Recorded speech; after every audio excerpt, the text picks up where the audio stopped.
Barakatah Yahweh, Barakatah Yahushai, Ba'ashem Rakakwadash, Barakatham. First and foremost, I want to give all praises, glory, and infinite honors to Yahweh Ba'ashem Yahushai. Double honors to the apostles and elders of Great Millstone who rule and teach well. And peace and salutations to Akim out there pushing this word in truth and sincerity to the four corners of the globe. May you brothers endure until the end. This is the Brother Raya with another video, and this video is going to be dealing with the mark of the beast, which is that microchip implant, because 2019 was correctly deemed the year of the Charagma, or the year Esau really pushes for that microchip implant, because news is coming out daily, not just on the microchip implant, but technologies that are applications which will lead to that microchip implant, as we'll see with this article I'll be reading from on businessinsider.com titled, "A Group of Mark Zuckerberg funded researchers is testing implantable brain devices as part of a $5 billion quest to end disease," a mark in their right hand or in their foreheads. And this implantable brain device is just a stepping stone to that brain chip implant, which they already have brain chip implants. You've got simple-minded people out there that think it's too far out there to put a chip in somebody's brain, when DARPA's been working on brain chip implants for soldiers for quite a while now. And you best believe that Mark Zuckerberg is a part of that big boys club. He wouldn't have been able to get to where he was if he wasn't a part of that club. He's all for pushing this one world agenda. Facebook's CEO Mark Zuckerberg and his pediatrician wife Priscilla Chan have sold 29 million Facebook shares to raise $5 billion for an ambitious biomedical research program called the Chan-Zuckerberg Initiative, or CZI. Related to the CZI is the Chan-Zuckerberg Biohub, which employs top-notch scientists from Stanford University, UC Berkeley, and UC San Francisco. Researchers, including a biohub investigator, are studying a wireless implantable brain device called the WAND for short in primates.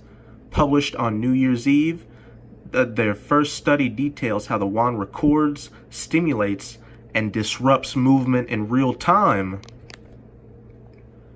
And I've said it in past videos, but they've had chips that they can implant into animals since the 50s or 60s that allowed them to control the entire movement of that animal. So this is just, in a sense, older technology they're showing you, because they've got the advanced stuff waiting in the wings. They're just getting people acclimated to this technology to show that it's possible. So when they come out with the more advanced stuff, they'll be like, oh, that's just a natural next step that just came out of nowhere.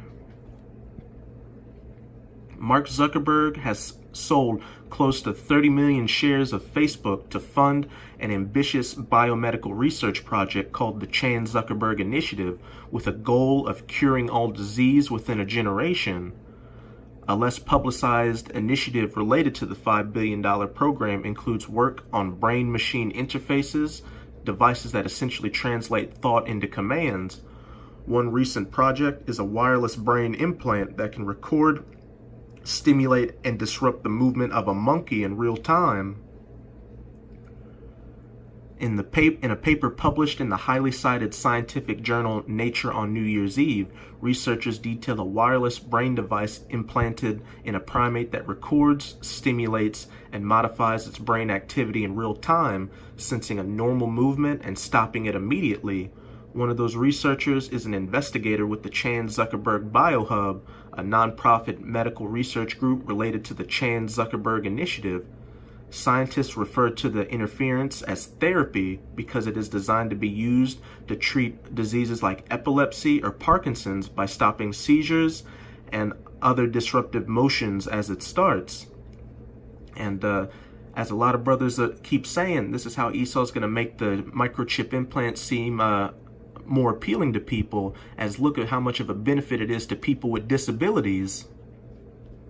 As it says in Revelation 13 verse 14, "And deceiveth them that dwell on the earth by the means of those miracles which he had the power to do in the sight of the beast." And this is speaking of Esau Edom, the so-called white man, using his science and technology to deceive people into thinking that he is the Most High, with stuff such as these implants that allow people with Parkinson's or that have seizures to not have them anymore, or also implants that allow paraplegics to walk, saying to them that dwell on the earth, you other heathens, such as you so-called Chinese, Arabs, Japanese, East Indians, what have you, as well as you two-thirds Israelites out there, of you so-called Negroes, Latinos, and Native Americans, that they should make an image to the beast, Esau's system, his political, financial, and military system, that EU-NATO alliance, which the United States is a part of, which had the wound by a sword and did live. It's also that reincarnated Roman Empire, which collapsed back then, which was that wound by a sword, but was rebirthed during the Renaissance, where it says, and did live. And with these people being swayed by Esau's miracles, they'll make an image to the beast and worship it, making Esau their god.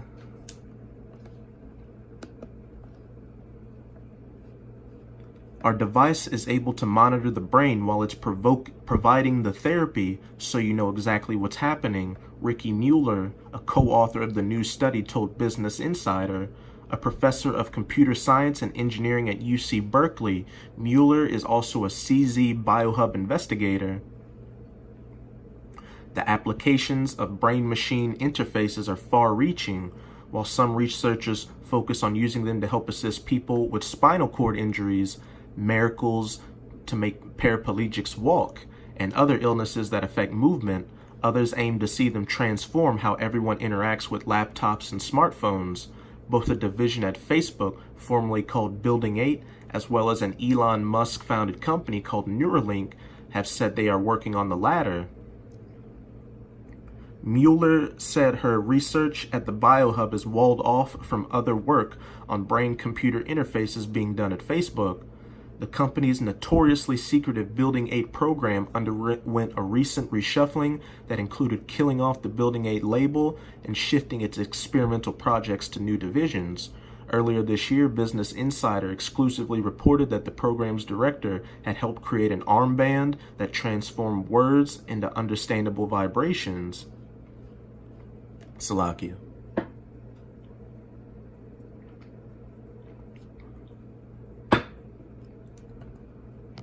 A brain device that changes behavior automatically. In Mueller's paper, she and a team of researchers from Berkeley and a medical device startup called Cortera detailed how they used a device they labeled the wand to stop a monkey from doing a trained behavior. In this case, the behavior involved moving a cursor to a target on a screen and using a joystick and holding the target there for a set period of time. And to somebody who doesn't look into these things, they would think this is just a new technology coming out. But I did a video a couple of weeks ago on how the CIA created remote-controlled dogs, where dogs had electrodes implanted on the base of their skull that allowed them to control them like a toy. So this has been around for a while, and this is how Esau wants you people on the planet to be to him, obedient monkeys that'll just do your job and not buck up to the system.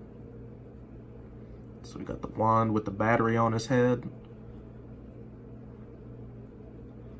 Placed on top of the monkey's head, the wireless palm-sized wand device connected directly to its brain and could record, stimulate, and modify its behavior in real time.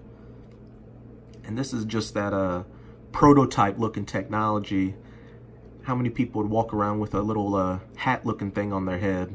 They just get that brain chip implant thinking they're doing the next trendy thing in society.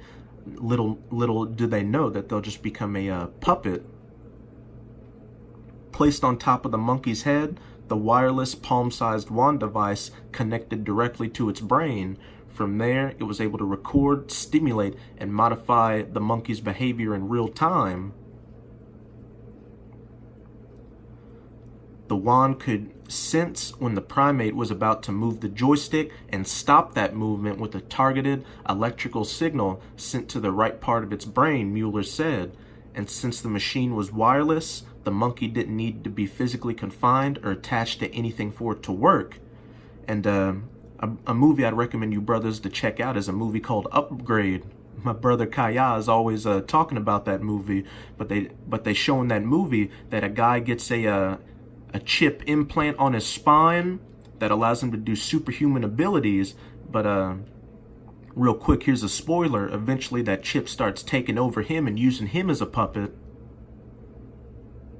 This device is game-changing in the sense that you could have a subject that's completely free-moving and it would autonomously or automatically know when and how to disrupt its movement, said Mueller. Just like Upgrade. We want people to do the thing that's crazy, the thing that other people wouldn't try. The wand could one day have applications for a range of ailments that affect movement, also called motor skills, including spinal cord injuries and epilepsy, those miracles to deceive the people into making that image to the beast. Right now, we can take a specific motor function, sense that it's happening, and disrupt it, said Mueller. That's a big departure from current devices, which typically require multiple pieces of bulky equipment and can only sense movement or disrupt it at one time. Mueller's device does both at once. To do so, it uses 128 electrodes or conductors placed directly into the primate's brain, roughly 31 times more electrodes than today's human-grade computer devices, which are limited to 4 to 8 electrodes, but to be able to bypass all this with a simple brain chip implant. I believe this device opens up possibilities for new types of treatment, said Mueller. Mueller is also the co-founder and chair of the board of Cortera, which has received grant funding from Ding Ding Ding, the Defense Advanced Research Project Agency, also known as DARPA, which is working on brain chip implants for soldiers to pretty much turn them into super soldiers, and the National Institutes of Health. Her work on brain-machine interfaces is just one component of a broader set of projects under the CZ BioHub umbrella. So as you can see, Esau's working diligently towards turning you people into obedient slaves. And 2019 is the year of the Charagma, the year Esau really pushes for this chip. So expect to see more news and applications of this technology come out. But now I'm going to go to precepts, one we always go to when dealing with the mark of the beast. This is Revelation chapter 13. I'm going to start at verse 16. And he causeth all, that he being the elites of the Edomites, or so-called white people, such as the Rothschilds, the Rockefellers, the Gettys, the DuPonts, what have you, whom Mark Zuckerberg is subservient to, both small and great, rich and poor, free and bond, to receive a mark in their right hand or in their foreheads, that microchip implant. Verse 17, and that no man might buy or sell, and eventually won't even have free will as well, because that chip's going to turn him into a puppet, save he that had the mark, or the name of the beast, or the number of his name. Here is wisdom. Let him that hath understanding count the number of the beast, for it is the number of a man, and his number is 666.